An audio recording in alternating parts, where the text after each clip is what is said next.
I am so excited today. I got something new and I'm so excited to try it out. Okay, so this is the tray I typically use for my Suminagashi. This 12 by 12 clear plastic organizer tray works perfect. You can do regular size pages. 9 by 12s you might have to cut down just a smidge, but this is great.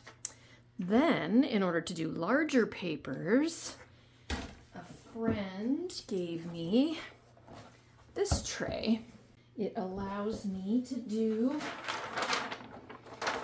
this size, which is about 15 by 22.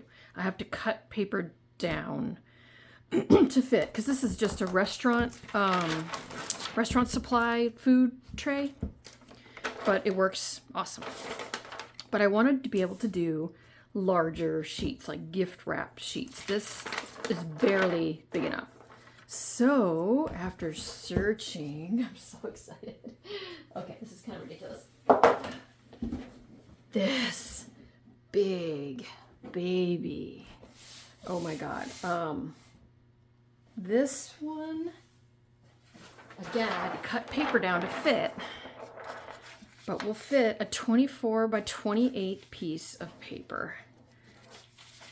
I am so excited to try this out. I am still looking for a tray that will fit this full size, which is a 24 by 36. But I'm having a hard time finding one that is that dimensions without being too big in one dimension or another. But anyway, I got new paper, so I'm not sure how this will work. It's just basic sketch paper that was 24 by 36, and I trimmed it down to fit. So it's a bit of work, but oh, if this prints, I'm going to be so excited. Anyway, so stay tuned for the results and the experiments. Let's get cracking. All right, I'm ready to try out my brand new tray. It's enormous, and I put in 2 gallons of water, and that should be about the right depth. I'm afraid if I do any more, I won't be able to carry it outside to fill it up. And I'm not worried about disturbing the water, because I like disturbing the water and creating air patterns, just kind of letting things play out. So I've got my my palette full of Sumi ink, and then I've also got my little foil plate here full of water with a drop of dish soap, and that is all I'm going to use for this trial. And hopefully my brushes are all clean without any contaminants. And I know I'm probably going to get my head in the shot because this is such a big tray, but let's see what happens.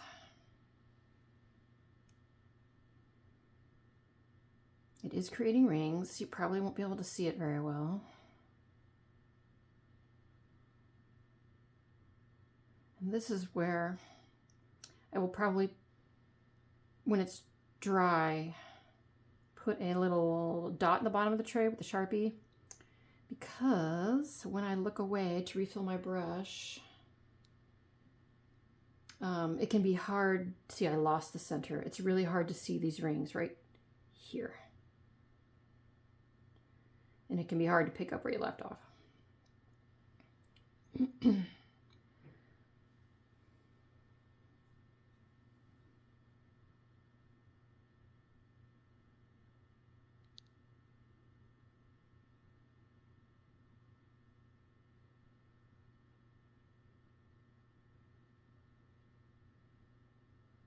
I just love, gosh, I hope this shows up on the camera, but I'm really enjoying the rings and how they look as they're expanding out into the tray. And already these beautiful wiggles and lines that are created. Like, I think I want to pull that just the way it is. But see, even lifting my arms off the table and how it's pushing the water around, I think is beautiful. All right.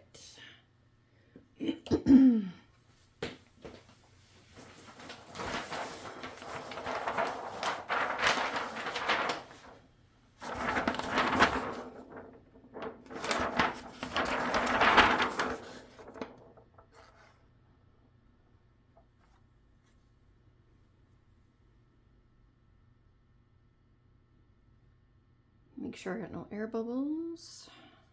I can already tell that getting air bubbles out from this large of paper is going to be a challenge. You kind of have to chase them to the edge of the paper, but we'll see. Let's see, I'm not really sure how to pull this. Let's go like that. Hey, I like it. Not bad. That is great. It's not bleeding, which was what I was afraid of. Here's that bubble that I pushed through. But you know, guys, I'm really happy with that. I'll do another pull using the other side of this paper. Not the same one, but the sketch paper is slightly different tooth on one side than the other. I want to see if they both work. But I am pretty psyched about that. Does that look like a giant tree ring? So excited. All right, let me try another one. All right, I was pretty pleased with that one. So let's try another one. And I'll try to have some fun with this one. Move around. I'm not speeding this up at all. Just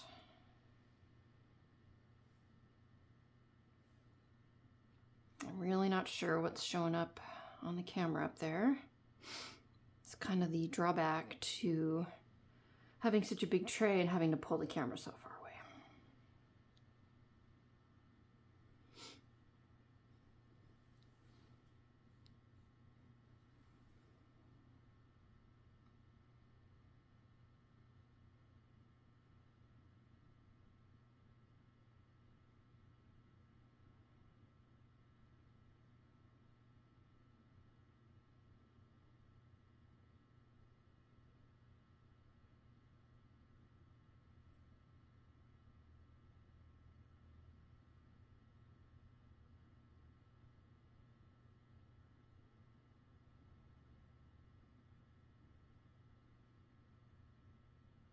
Ah, these are just so beautiful.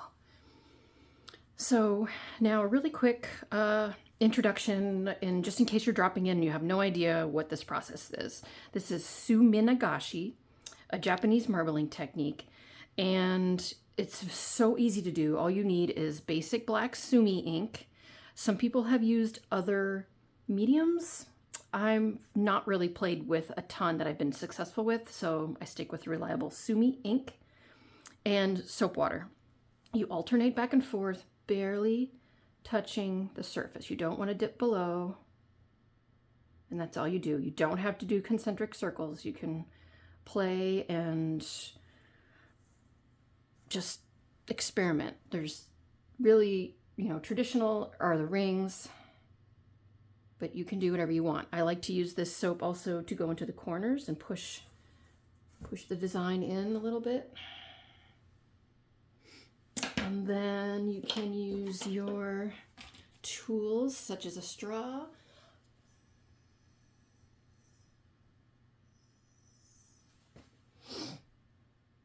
And then I like to just kind of sit, I walk away, let it kind of continue to work and move. It's looking like a face in there, so let me see.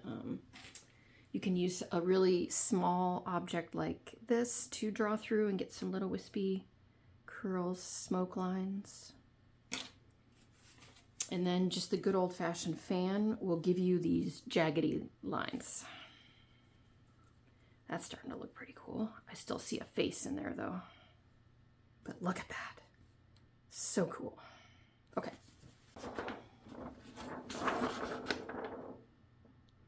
And when I lay the paper down, I try to anchor one hand to the side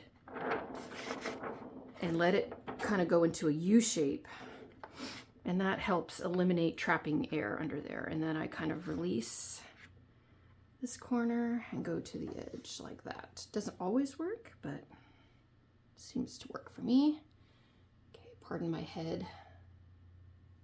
Okay, not seeing any bubbles, I don't think. That looks pretty good.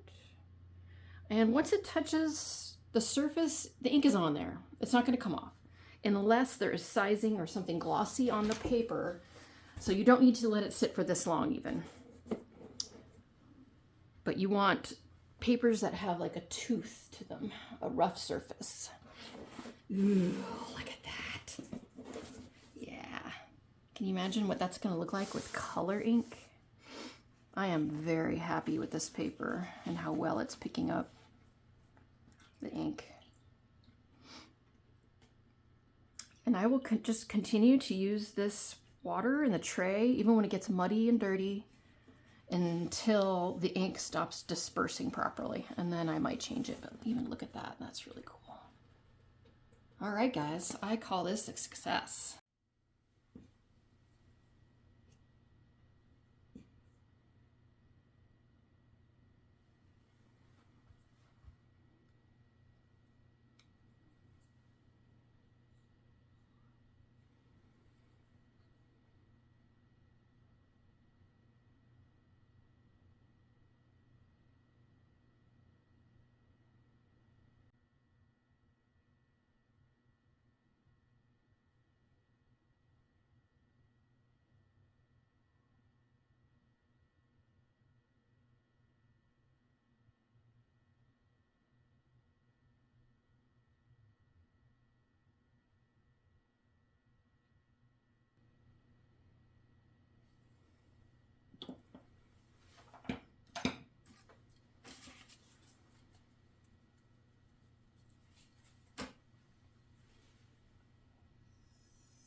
All right, everyone, I am back with dried paper. These are all dry now, and I kind of went a little bit crazy, and over the course of 2 days, did a big stack of papers. So I will flip through all of these. I might speed up the video if it's taking too long, but I'll try to kind of mention what I can about each one. So this was the first one I did, and there was that little bubble that I pushed out. With just plain black ink. I'm drawn to those concentric circles. This was with waving fan on it. This is just letting things stir and mix. Same there. Here you can tell I've added a little bit of color, just a touch.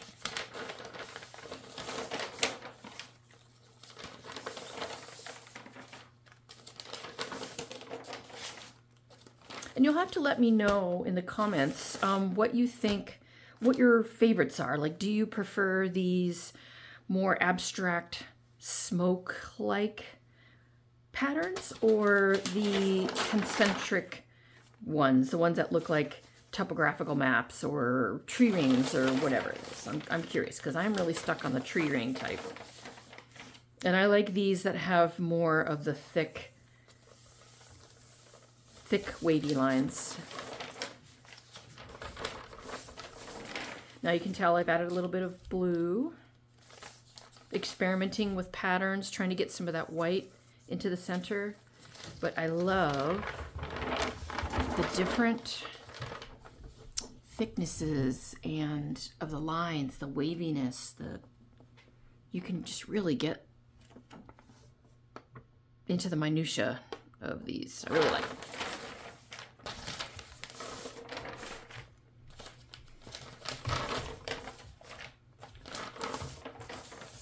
There's a bubble in there,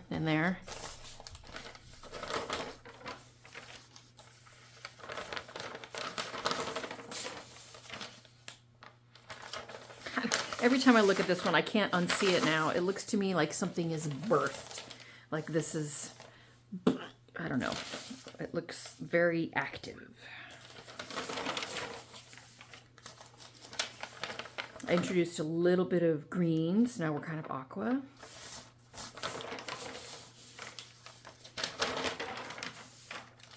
This, I just used soap on my brush and kind of painted inwards. This definitely looks like a cross-section of a tree to me.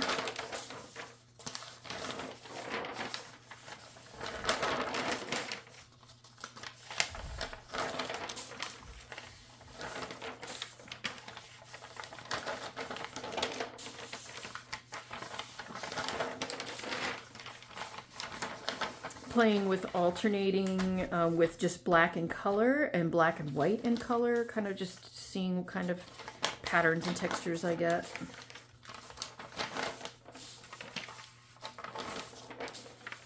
This one I splattered soap water. After I created my rings, splattered on some soap water to see what would happen. Looks a little lava lamp-ish.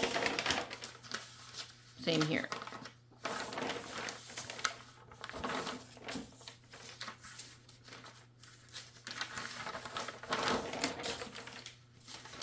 Another one, I just love the tiny little, the squiggles. Those squiggles are just, I don't know. And then look at the small lines there. This one just is really nice. I might have to cut that up into small pieces so I can really enjoy the little segments in there. I don't know. They're very Rorschach, I think. I see a lot of organic things in there. So anyway, there we are.